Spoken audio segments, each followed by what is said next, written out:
когда я узнал, что сериал снимался не только в Чехии, но и в Словении, то я сразу поставил себе задачу, что я должен съездить. Но как-то пандемия, война, это все туда-сюда. Чуть было меня уже не отговорили весь мир от этой идеи, но в итоге я здесь. Я покажу вам все самые красивые места прекрасной Словении, которые были использованы для первых серий «Колеса времени».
Наверное, самые преданные поклонники «Колеса времени» узнали это место.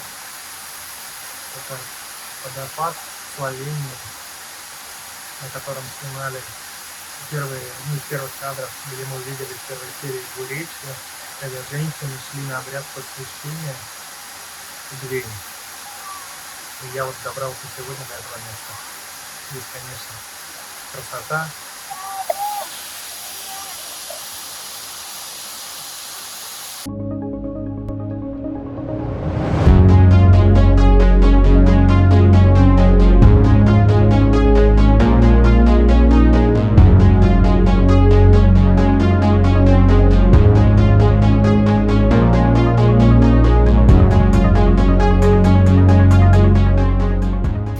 Этот водопад в природном заповеднике недалеко от реки Сочи, где снимали как раз заплыв Игвейн, когда ее скинули реки. Сегодня я туда, возможно, я туда доберусь. Это место, где ее скидывали или где она плыла. Вообще называется это Триглавский народный парк. Это самый большой народный парк в Словении. И здесь очень... он находится недалеко или входит, да, в Юлианские Альпы, на границе с Италией. И здесь, конечно, очень большое количество невероятно красивых мест.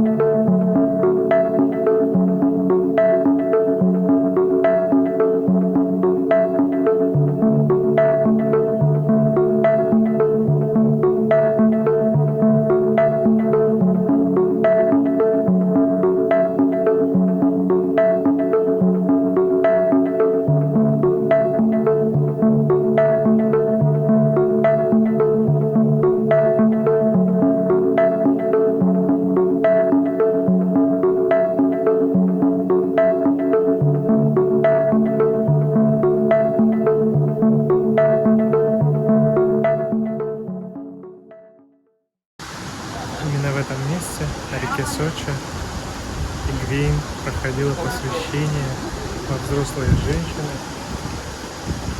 и следовало наставлениям на них довериться реке.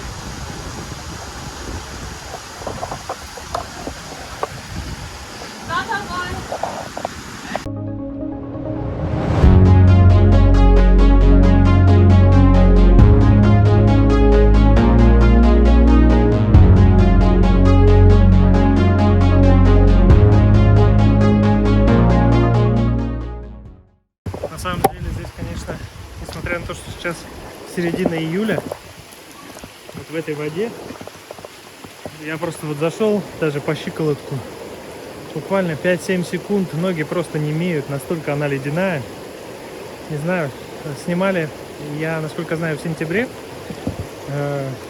посвящение вот это вот Игвейн, да, и плавала она тут в сентябре. Возможно, к сентябрю вода прогревается, но не думаю, что прям сильно. В гидрокостюмах, конечно, люди, кто сплавляется, купаются, но вот так просто только дети, самые отважные славянские дети. Ну так, если кто-то соберется ехать по местам съемок, ну и вообще в Словению, вот на эту реку Сочи, то советую туристическое обмундирование. Здесь очень много пеших троп. Велосипедных дорожек, как правило, нет. Здесь такой экстремальный велотуризм, то есть ездишь по трассам, по горным причем, или электробайк, или сильные ноги. Но для пешего туризма все подходит, без коляски. Если у вас ребенок, то лучше его брать себе на спину или каким-то образом на плечи, или приучать с детства ходить ножками много. Здесь, конечно, места прекрасные, вот такие. Вот река, или один из них, из ее приливов. Такие подвесные мосты, качающиеся. Прекрасное место для отдыха.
вечером поехал посмотреть, проверить еще одно место.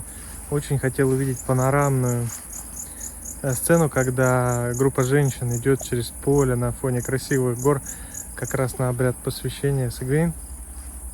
И случайно, почти случайно, нашел этот фон.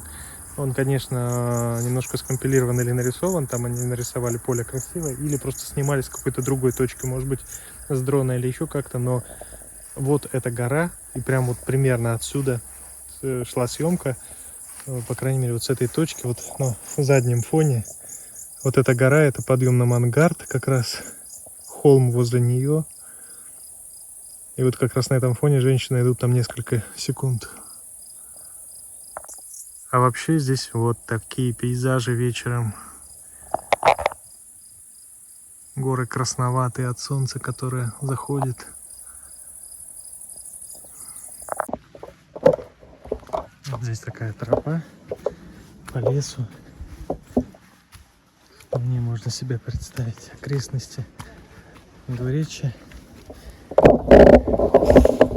Эта тропа ведет на прекрасное сооружение, на котором тоже состоялся весьма знаковый для нашего сюжета сериала момент, когда режиссер рассказывает зрителю о том, что такое слышать ветер.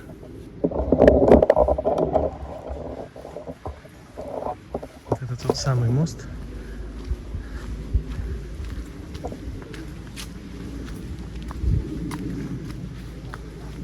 На самом деле он находится очень удобно, рядом парковка, рядом дорога, то есть не в какой-то глуши. С ним вот такой вот вид. Там купаются, там купаются.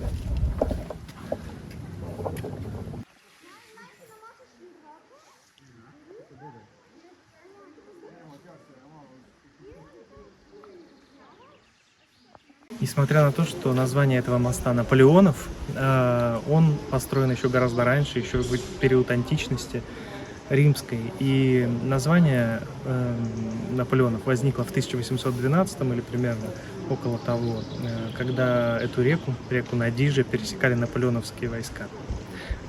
Мост очень живописный, рядышком пляж. Люди очень любят здесь отдыхать, попрыгать со скал. Речка пока не сильно полноводная.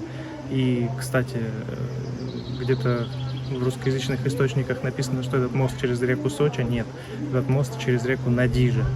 Поэтому, если будете искать, лучше сразу вбейте навигацию Наполеонов мост, и вы его найдете.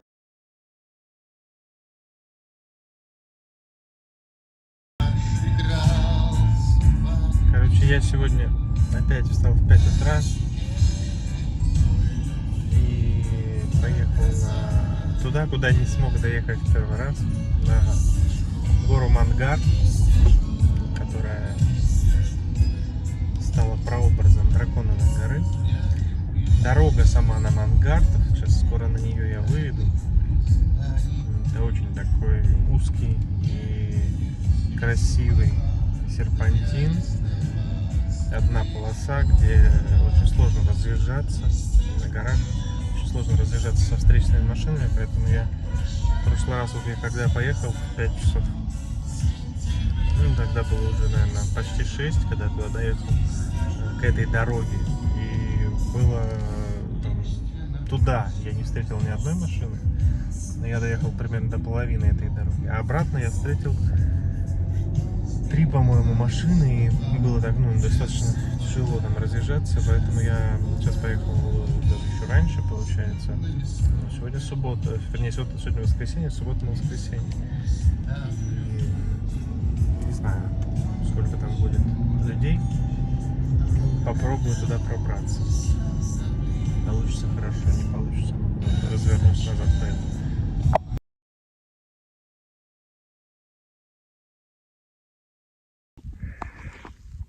В общем, я на высоте где-то 850 метров. Туман сегодня такой сильный в горах. Прохладно. И тут я поставил машину, уже иду тропа на Мангарт. Конечно, ничего не видно.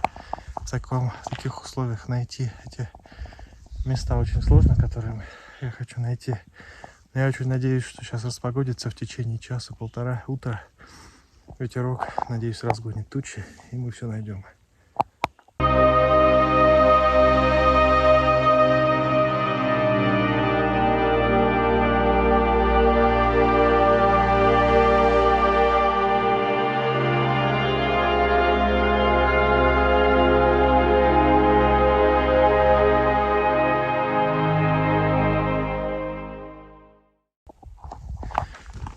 В общем, дошел я до определенной точки. Это дорога на Мангарт, уже, наверное, 200 здесь есть. Но дальше вот такие вот идут альпинистские тросы натянутые, и тропа идет через них. То есть через них прям надо лезть. Желательно вот с этими страховками, крюками, которые они цепляют альпинисты обычно к таким креплениям при переходах. Поэтому у меня, конечно, этого ничего нет. Я туда не пойду. Сейчас посмотрю другую дорогу. Там вроде была другая дорога. Может быть, она не такая сложная для подъема. В общем, иду. Облака-то развеиваются потихонечку. И открывается вот такая красота. На сам Мангарт. Что, идем? Немножко осталось. Короче, тут встретил другана. Он говорит, дальше пути нет. Говорит, иди назад. Действительно, путь достаточно сложный. Там без особой такой подготовки, я думаю, и бандирования смысла идти дальше нет. Пойду схожу в одно тут место, где, я предполагаю, снимали пару кадров. Это ниже здесь на сотню-2 метров. Мы посмотрим дальше. Сейчас пойду назад и очень рассчитываю на то, что найду это место, где Рант и Эгвейн сидели с видом на Драконову гору и рассуждали о своем будущем.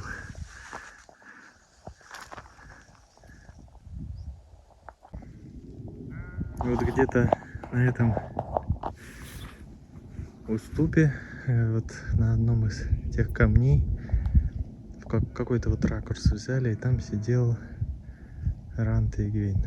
Я не знаю, дойду ли я до туда, потому что идти достаточно сложно. Здесь ногу сломаешь, несмотря на то, что выглядит все вроде так ровненько. Но на самом деле действительно ногу можно сломать. Я нашел тропу. Не знаю, уж она козлячья, овечья или человечья. Но она тропа, которая ведет меня, надеюсь, к моей цели. Но здесь, по крайней мере, немного легче ходить по этой тропе. Здесь видны какие-то камни по ним. Легче, чем по земле, которую из-за высокой травы не видно.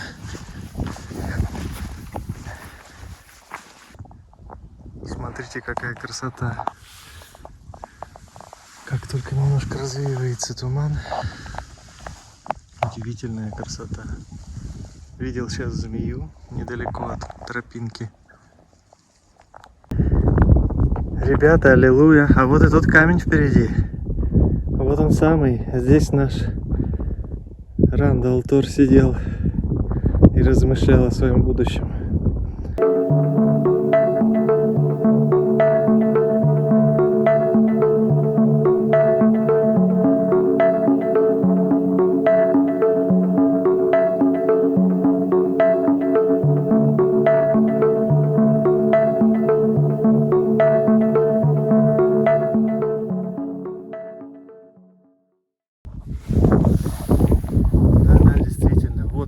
Самый камень, где сидел Рандал Тор, потом к нему присоединилась Эгвейн. Ну, конечно, судя по тому, как я сюда шел, Эгвейн, пришлось бы часа 4 идти. снизу, если учесть то, что деревня, она где-то внизу двуречья. Но, тем не менее, мне было попроще на машине, а потом пешком немножко. И я нашел, я так доволен, несмотря на то, что туман, несмотря на то, что не всегда это точно тот камень. Идем туда.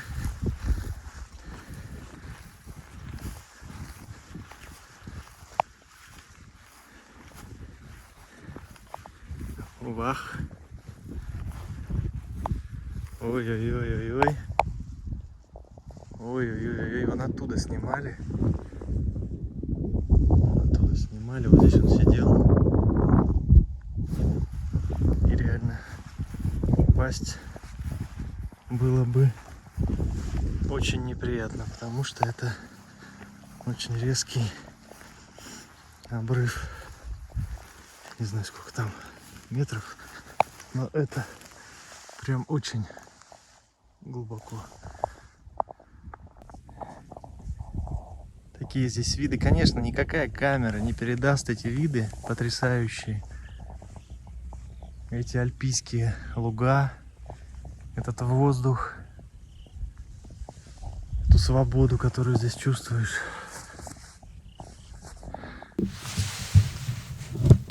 Еще раз прогуляемся, вот сейчас немножко развеялось. Прогуляемся к камню. А сейчас видно вот эту гору на фоне, скальную породу красивую, которую фоном подобрал оператор.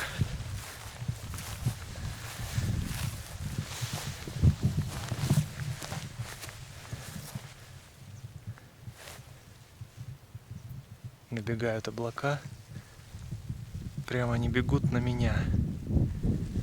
Сверху. С гор. А там наверняка очень красивый вид на долину.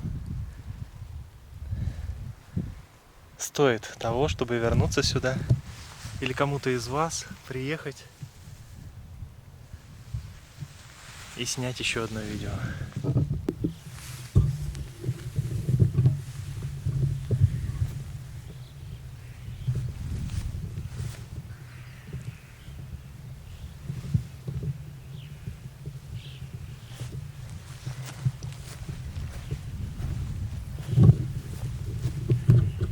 А вот какую картину видел Рандал Тор прямо с этого камня.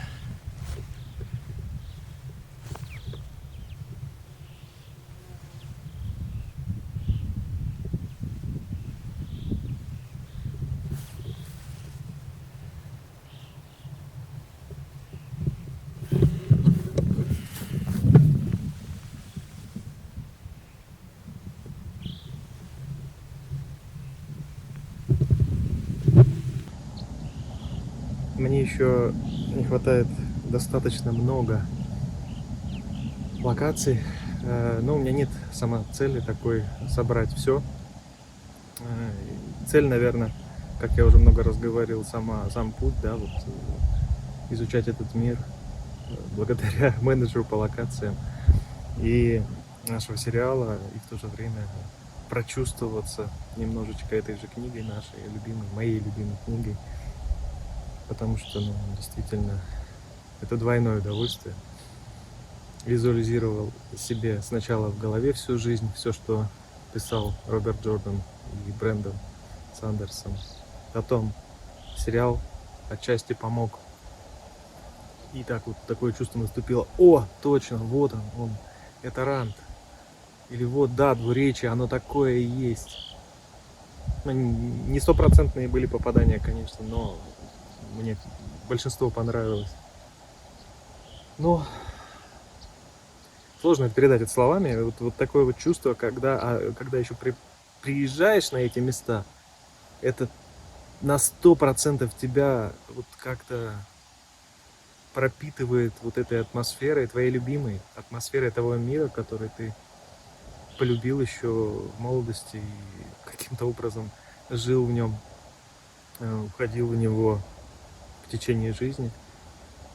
И сейчас ты туда возвращаешься, уже не читая книгу, да, которую уже перечитал, переслушал много раз, а просто возвращаешься так ногами.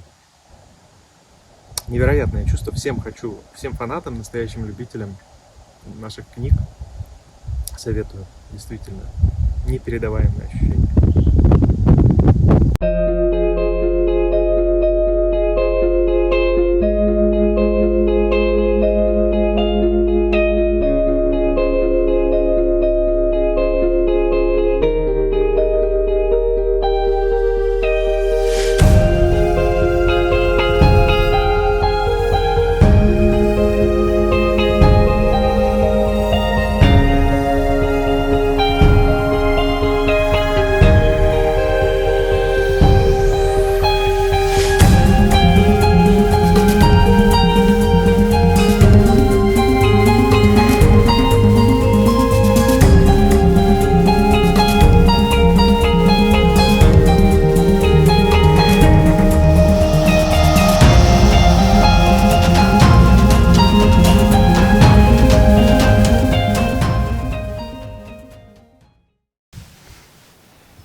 Но из всех моих находок, из всех моих путешествий по местам съемок, это, наверное, самое приятное, самое такое впечатляющее для меня, потому что я очень много исходил места вообще в поисках.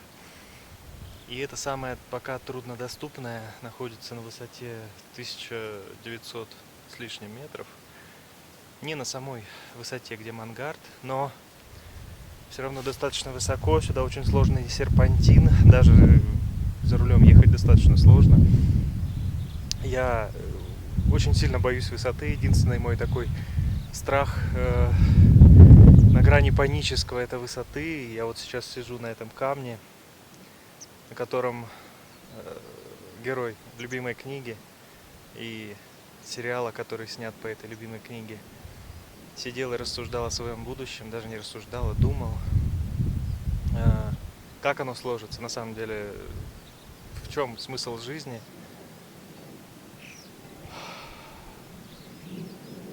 И много мыслей приходит в голову, в чем смысл жизни, когда мир такой сложный, когда мир старается тебя задавить каждым новым днем тем, что в мире происходит, старается сделать так, чтобы ты перестал быть счастлив. И когда думаешь об этом долго, переживаешь разные события, которые происходят в жизни, это уже огромное количество зла, жестокости, войны, понимаешь, что нельзя позволить этому миру, вернее злу, которое есть в этом мире, повлиять на тебя и испортить тебе эту жизнь, этот кайф, это чувство счастья, которое вот я сегодня испытываю. Нельзя никому или ничему позволить препятствовать тебе, если ты хочешь достичь каких-то своих просто целей, потому что кайф даже не от того, что ты цели достиг, а от того, какой путь ты прошел на этом пути, что ты посмотрел. Например, сегодня я сходил, почти дошел до Мангарта, до горы высотой 2800, по-моему, метров, ну, по крайней мере, до ее подножия, да, остановился только в небольшом, ну, там 300 метров оставалось, что ли, там нужно было альпинистское сооружение, ну, как минимум шлем. Но столько увидел людей, альпинистов, заразился этой страстью горной, да, очень хочется вернуться, очень хочется вообще побороздить по другим горам. Здесь так тихо, так страшно, но в то же время так классно. Я всем советую жить, всем советую, вот если есть у вас что-то, что вы хотите попробовать, никого не слушайте, ничего не бойтесь, просто берите и делайте. Все возможно в этой жизни. Не позволяйте каким-то людям, третьим, из телевизора или еще откуда-то вашу жизнь менять к худшему. Меняйте свою жизнь к лучшему сами. делайте все для того, чтобы эту жизнь прожить так, как хочется вам. Чтобы вам это приносило удовольствие, чтобы вы улыбались постоянно.